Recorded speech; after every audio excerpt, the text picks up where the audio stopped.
My name is Tatenda Chidzidzi. I am the designer behind the Zanorashe brand. Zanorashe is a Zimbabwean fashion brand that seeks to embody the African identity. What do you feel is the core ethos or, the unique vision behind Zanorashe? Okay, so our design philosophy is being and becoming. That is being rooted in the present while firmly looking at the future. Yeah. And our logo, our mask, symbolizes this ethos. It is an African identity from the past, which is the mask. Across Africa, you see masks everywhere. But it looks to the future. It's forward-looking, but it also looks directly at the now. Yeah, I love that. Okay, so it's like past, present, future. And future, yes. Okay, I love that.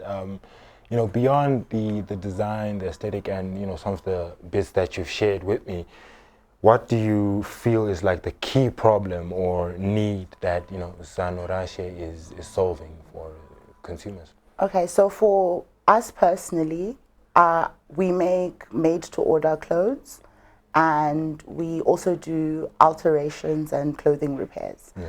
So we've noticed lately that our customers are requesting more and more something off the rack. Yeah. So I'm not a mass production person. I don't like fast fashion at all. So my idea is to make capsule collections of unique, culturally relevant clothing pieces that are exclusive. So that is the new offering. That is what we want to give people. That's the value. You can get a jacket that is solely for you. There'll never be really two duplicate pieces. They might be similar, but they will never be duplicate, and they will be relevant and off the rack.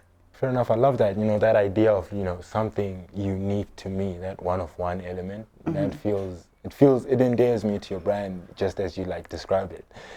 Let's talk about the Creative DNA program. You were recently announced as one of the grant winners.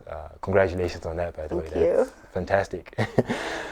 How do you feel that the Creative DNA program has impacted you on a personal level, and then beyond that on a brand level? How do you feel that's impacted you? So on a personal level, it really pushed me to work. It was very time consuming. There was a lot of content to take in and a lot of stuff to learn. I've studied in Malaysia and I've studied in Germany. And I learned a lot, but never in an African context. So that opened my eyes immensely. I learned so much, and I've come to appreciate what we go through as African creatives just by interacting with other DNA alumni that were here for the Creative Economy Week and with my peers here in Zimbabwe. So on a personal level, I've grown and I've seen what I'm capable of because I'd given up at some point. That's the journey. For my brand, I've narrowed in on what it is I want to do. I think having gone through the process with the different mentors and Lanai and Ellen, it really helped me streamline what it is I want to communicate. And that is sometimes very difficult as a creative. A lot of ideas, but sometimes, focus and cohesion is also an important part of the story, right? Definitely.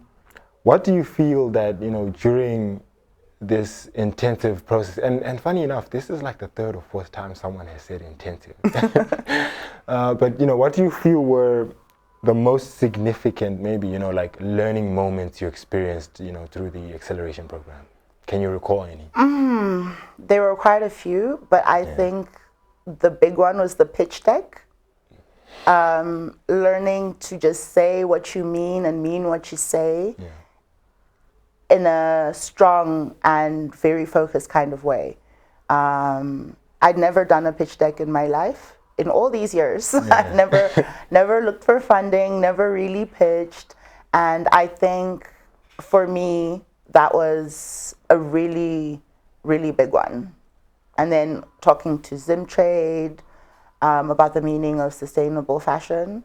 I have a master's in sustainable fashion, but it was really eye-opening, again, then having to do it with Zimtrade and logistics with DHL. These are some of the things that I didn't appreciate.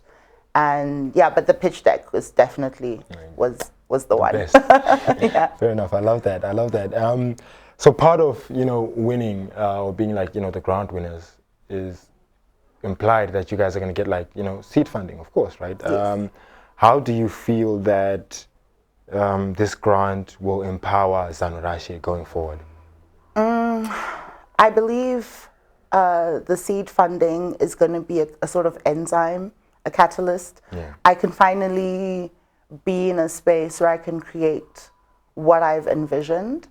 You can appreciate that being a creative in Zimbabwe is quite tricky. Your bills are catching up to you.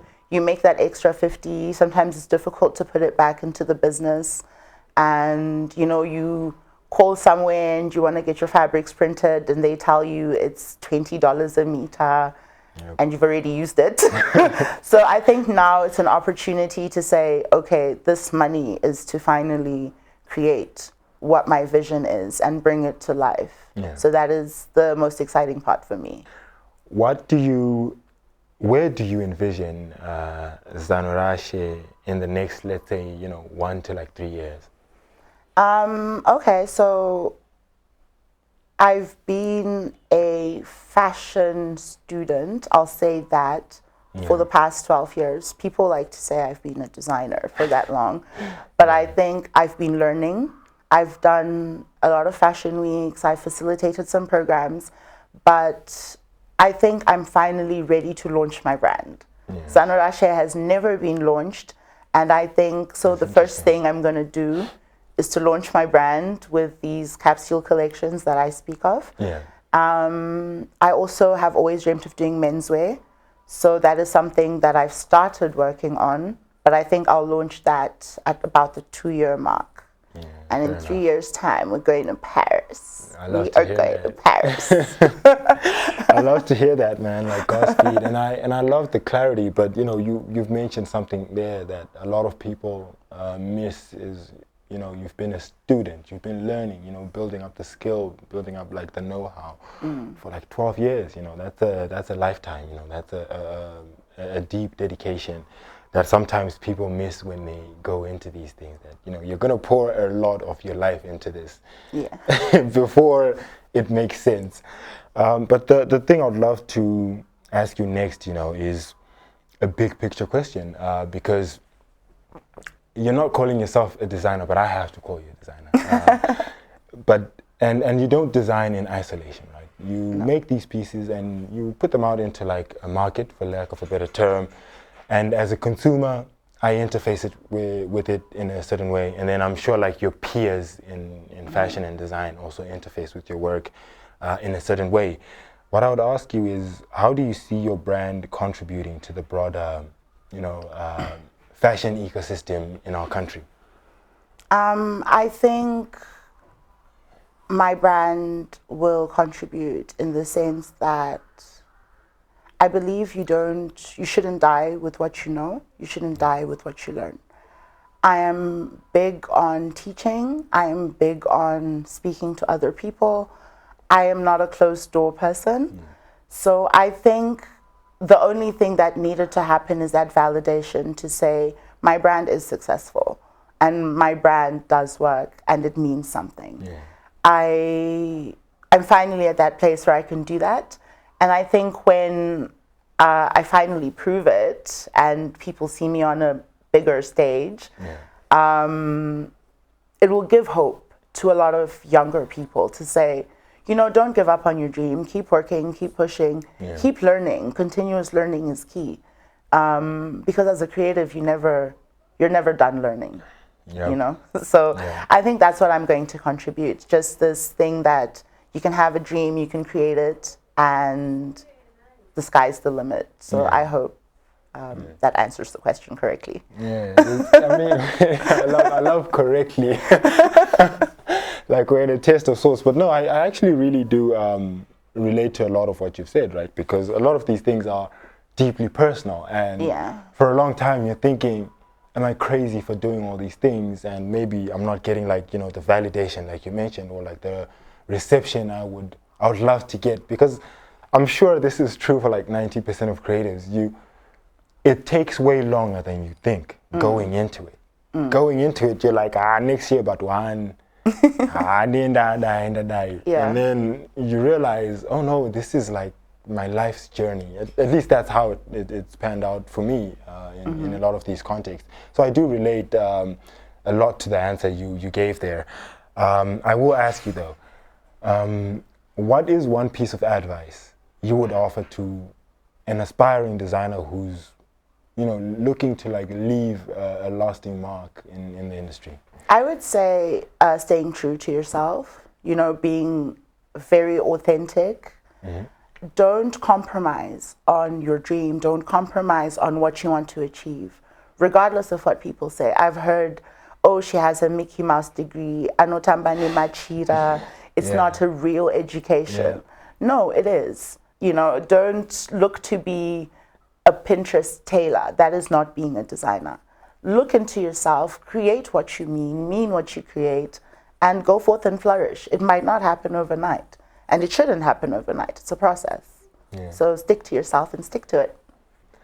Let's go to like the playful, fun bit. Yay. Everyone loves this section. Everyone is like, the hard work is done. Let's turn up a bit. If your brand were a song, what would it be and why? I hope this is correct, because there's a lyric in the song title, so I'm not sure if it's the same song, but it's Giroto by Tammy Moyo. Yeah. She says, I'm my ancestors' wildest dream. My grandparents couldn't walk on the road because colonization. Yeah. And I plan to be on many runways. Ooh, I love that, man. That is so intentional. That is so intentional. I love that. Yo, I might have to steal that. Take it. I might have to steal that.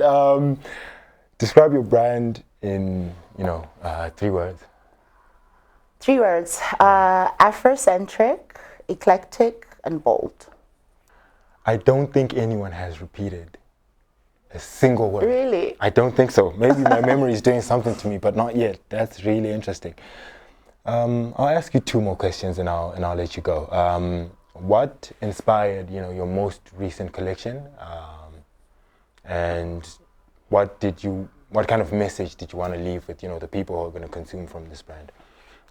As I said, I think our brand is rooted in the African identity, and this goes beyond race, religion, nationality.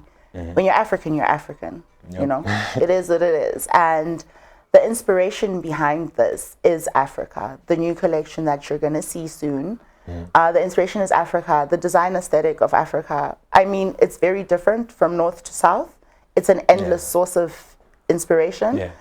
But when something is African, there's something in there that shows, that feels, that resonates as African. And that's what I'm trying to put across.